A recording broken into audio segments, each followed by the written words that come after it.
एक बार गांव के दो व्यक्तियों ने शहर जाकर पैसे कमाने का निर्णय लिया। थोड़े दिनों के बाद ही वो दोनों शहर जाते हैं। शहर जाकर कुछ महीने इधर उधर छोटा मोटा काम करके दोनों ने कुछ पैसे जमा किए। फिर उन पैसों से अपना अपना व्यवसाय शुरू किया।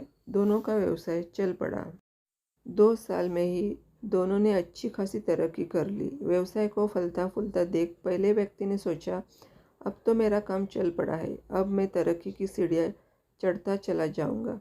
लेकिन उसकी सोच के विपरीत व्यापारिक उतार चढ़ाव के कारण उसे उस साल अत्यधिक घाटा हुआ।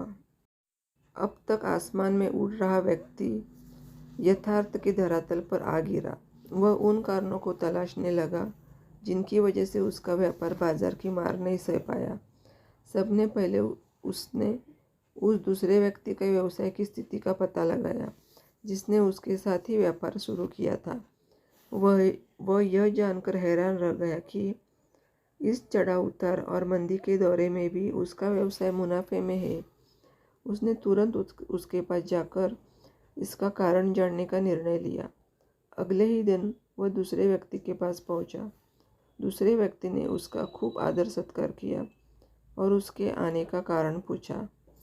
तब पहला व्यक्ति बोला, दोस्त, इस वर्ष मेरा व्यवसाय बाजार की मार नहीं झेल पाया, मुझे बहुत घाटा झेलना पड़ा। तुम भी तो इसी व्यवसाय में हो, तुमने ऐसा क्या किया कि इस उतार चढ़ाव के दौरे में भी तुमने मुनाफा कमाया? यह बात सुनकर दूसरा व्यक्ति बोला, भाई, मैं तो बस सीखता जा रहा हूँ। अपनी गलती से भी और साथ ही दूसरों की गलतियों से भी जो समस्या सामने आती है उसमें से भी मैं सीख लेता हूँ। इसलिए जब दोबारा वैसी समस्या सामने आती है तो उसका सामना अच्छे से कर पाता हूँ और उसके कारण मुझे नुकसान नहीं उठाना पड़ता। बस ये सीखने की प्रवृत्ति है जो मुझे जीवन में आगे बढ़ाती जा रही है। दूसरे व्यक्ति की बात सुनकर पहले व्यक्ति को अपनी भूल का एहसास हुआ। सफलता के मद में वह अति आत्मविश्वास से भर उठा था और सीखना छोड़ दिया था। वह यह प्रण कर वापस लौटा कि कभी सीखना नहीं छोड़ेगा। उसके बाद उसने कभी पीछे मुड़कर नहीं देखा और तरक्की की सीढ़ियाँ चढ़ता चला गया। इस कहानी से हमें सीख मिलती है कि जीवन में आपको कामयाब होना है तो इस कहानी को पाठशाला मानकर हर पल सीखते रहिए।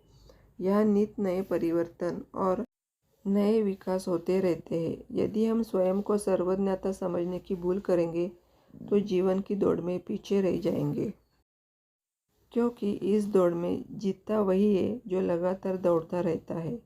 जिसने दौड़ना छोड़ दिया उसकी हार निश्चित है। इसलिए सीखने की ललक खुद में बनाए रखें। फिर कोई बदलाव, कोई उतार चढ़ाव आपको आगे बढ़ने से नहीं रोक सकता।